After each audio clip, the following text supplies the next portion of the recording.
My name is Silas, and I work at Harbinger Coffee.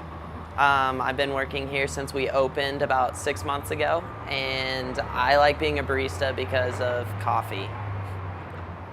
I don't know. I've never thought about why I like being a barista.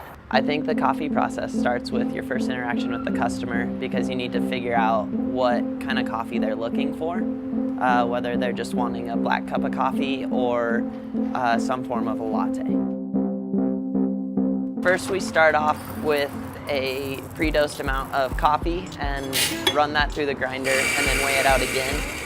And the reason we weigh it out after grinding is because the grinder will still a little bit of your grounds. Then we want to pre-wet the filter and the V60, which is the method we use. That way that it's hot and it holds in a better thermal mass for keeping the water hot as the process goes on. That's important because with higher temperatures, solids are more easily dissolved into the water. So you want to keep your temperature up as high as possible, especially at this elevation, because water boils at about 202 degrees Fahrenheit. After that, we drop the grounds in there, zero out the scale, and begin to pour.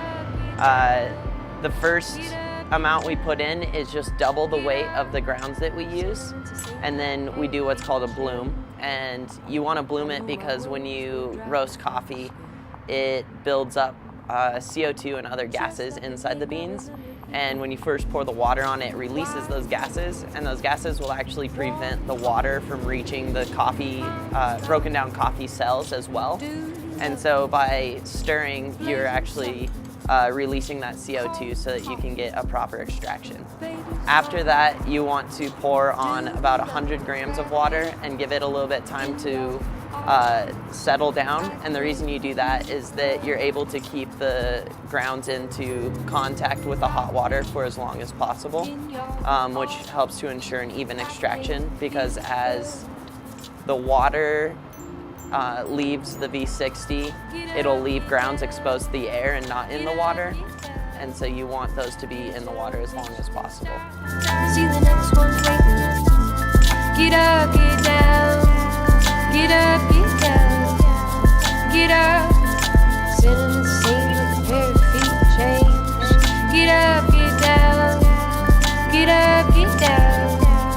Be the center of Jason. With our espresso-based drinks, what we do is first you want to wipe your portafilter out with a dry rag, and that just ensures that it's clean and that no water will be in there for when you put the grounds in, so they start extracting early. And then you want to dose out your grounds. We do a normale style shot, so that means about 2 parts grounds to 3 parts water when it's all said and done. You want to tamp with an even pressure and leave a flat surface. That way, when the hot water hits the puck, you get evenness of extraction. With our espresso shots, we do pre-infusion.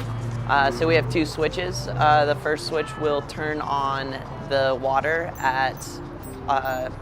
at normal pressure, which is about 6 bars. And then when we turn on the pressure, it'll actually kick it up to about 9 bars. So it allows the CO2 to kind of escape a little bit before trying to fully extract the goods from the coffee grounds. We do a 10-second pre-infusion. While that's going, we begin to steam the milk. Part of the reason why you want to hit the temperature we do is because at a certain temperature, the complex sugars in the milk begin to break down into simple sugars, and those are what you taste as the sweetness that you get from a latte. A lot of the times when you order a latte, you will see that like latte art design. First, what you want to do is when you're pouring the milk, you want it to be diving under the crema, which is that upper section of the espresso. And when you're ready to mark it with the white, you actually bring it closer so that the momentum of the milk is no longer dragging it down below where the crema sits, and that's how you get those pretty designs. My favorite coffee drink to get here is just our regular drip cup of coffee. I drink it black as a moonless midnight. Get up.